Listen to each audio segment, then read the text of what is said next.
have actually several presentations for catered to different age groups. So what we tell adults are not the same what we tell children. So children ku the mari chinna kulandengalukku eppadi it's like how to behave in front of a dog. We actually have a play act kind of thing, we'll make a child behave like act like a dog, we'll make another child be like, and we'll actually show every pun. So it is like it will remain in their mind. So we have programs like that. We have gone to several schools and colleges. We conduct any chance we get for creating awareness, we do. Like I said, I strongly believe in creating awareness. And education and all is very important for me, because I feel the person who I am today is because of the excellent education I received. I was blessed to get that education during my childhood, which great mentors I had in my life, who taught me just not bookish knowledge, but about ethics, about morals, about character building. See, those are all values which I don't think kids of these days learn, because they're so much bogged down by their homeworks, they're so much bogged down by whatever they're carrying in their mind. They don't get to do all that.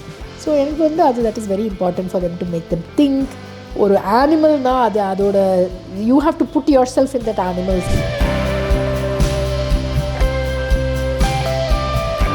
So there are many ways you can volunteer. So if you Google us, you will find a website, you will have our phone numbers, you will have a lot of the information that is there. You can give us a call and say you want to volunteer. But we also have on the website a volunteer tab, and there is a form that gets filled automatically. You can put your preferred timings, you can say what you're good at. So there are some questions that we ask, and ask like, do you have any background, is there something that you prefer to do? So like that, there are a few questions. You can fill that form, it will come to us as a thing, and we will call, and then we will schedule a orientation. So the orientation is actually, we'll take them around the shelter and we'll tell them these are the type of work that is there, and when are they able to come. So that whole orientation will introduce them to some of the work, like there will be bathing, grooming, walking, socializing, bandage பண்ணும்போது பிடிக்கிறது. Some people are very comfortable holding dogs, some people are not at all comfortable, but they want to help, but they would like to do something else. That is fine. Everybody has a different preference. Some people like, so we will try to give work that they are most comfortable doing in the beginning. A lot of people who start doing something else and later on they become rescuers. Unbelievable. There are people who have come as volunteers, they become ace rescuers. They're better than all of us now. They will rescue animals that are in very, very difficult situations. Nettalla போட்டு பிடிச்சு அது, there is this dog that had this wire tied around him. Net போட்டு பிடிச்சு அந்த வாயெல்லாம் பிடிச்சு. Actually, I was so surprised. These are all people who have come to us to learn about rescuing, and the people now we learn from them. They are teaching us. It is so much very, very rewarding to see people have just grown, And some people find their calling in life. There are so many people in our shelter. If you look at them, their educational qualification is very different from what they do. There is a PhD biotechnology. She actually wanted to work in animal welfare. So she was not there today. But there are so many people in different walks of life who want to use their skill. There is a lawyer on board. There is a communication coordinator. You must have met Vivek, and you must have met Atira. So Vivek is a very good photographer. He used to teach in a school. He was a teacher, and he just found the passion of his life, and that was animals, and he uses all his skills towards helping animals. So I also feel that no matter what skills you have, you can always do something for animals.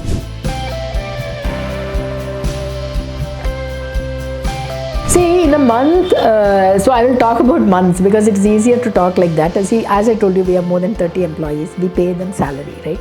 So why we pay them salary? We need vets, we need vet assistants, we need to do surgeries, we need to do. So these are all professional things. It's not by. So many people ask me, why can't you run it with volunteers? How will you run with volunteers? You have an animal that is suffering, it's brought there. It needs to be attended at that point. How will you wait for a volunteer? And which vet is voluntary? So there are practical impossible things that are, salary forms a big chunk of our expenses. In a month, we spend anywhere between 12 to 15 lakhs is our expenses. So that includes salaries, food, medicine, maintenance, vehicles, overheads, repairs, So many repairs, every day there is something repair, something has gone. And vehicle maintenance is a huge thing, because when animals are being caught and they urinate, it's all corrodes, right? So every year you have to revamp the base will have to be worked on. There is a lot of expenses and we need to raise funds. So in a year we have to raise more than 2.5 crores.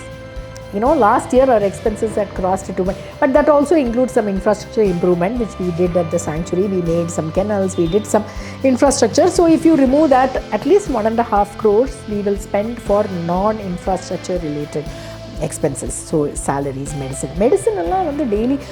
So we have more than 150 animals in that Citinext Palayam, around 150 animals. 300 animals per day we pass through or live, permanently. There are some animals permanently there, animals pass through us. Any given day, minimum 300 animals are there.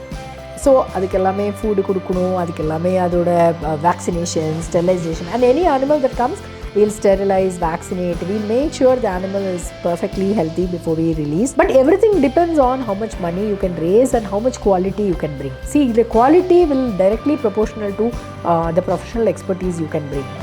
A lot of times people think that NGOs should work everything voluntary, they should not spend on salary. I am completely against that. You have to pay people properly to get professional support.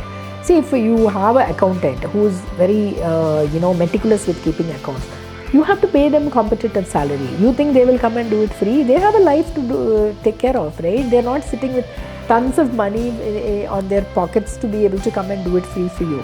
So we have to pay for the services and we need to raise money. Those are very non-negotiable.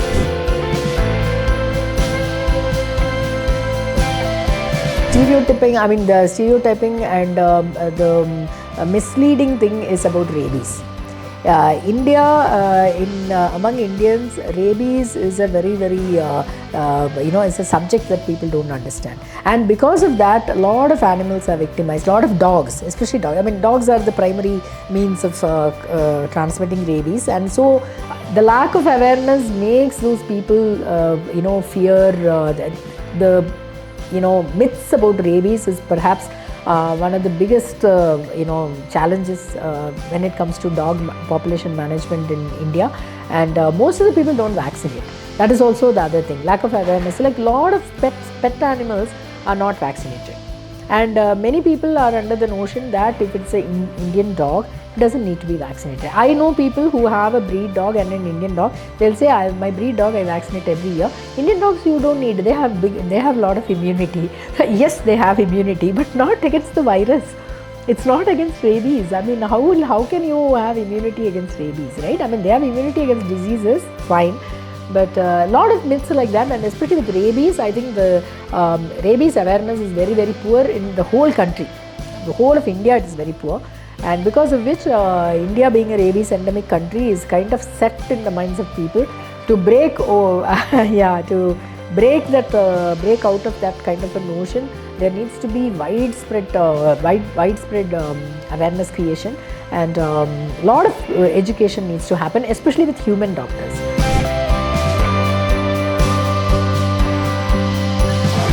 Don't shop. That is one thing I would just say, because everything kind of relates to that.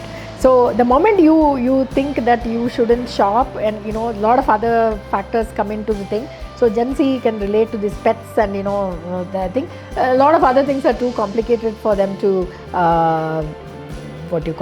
perceive, or like use of animal birth control and all that. Why?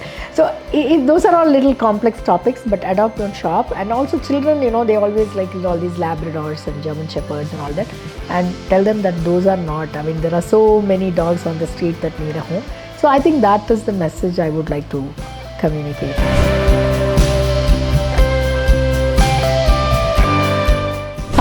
Yes, yeah. So that came out of the blue. I was very surprised. So இது 2019 எனக்கு ஒரு கால் வந்தது, இந்த மாதிரி nominate பண்ணியிருக்கேன் for you Nari Shakti Puraskar and all. So if you are being awarded, will you be receiving it? So I was like, really, it was quite something. I never I never thought that this work is worth getting one Nari Shakti Puraskar and all that. So I was really very humbled and moved by it. And so on International Women's Day in 2019, I went to Delhi to get the award. Oh my God! Oh, I got my PhD. I'm like this. Just grounded, right? You feel so grounded at that point. You just realize that all your achievements, everything, it depends on how you contribute. One of the things was, HAS as an organization got a lot of recognition after that award. I mean, personally, it was, they gave me the award, but I received it on behalf of so many people. It is just not my achievement. That was very, very much clear, because it was for the organization and it happened. But our work got so much visibility after the award, because when I got the award, so many newspapers, so many people came to see, what are we doing here? Nobody wanted to know until then what we do.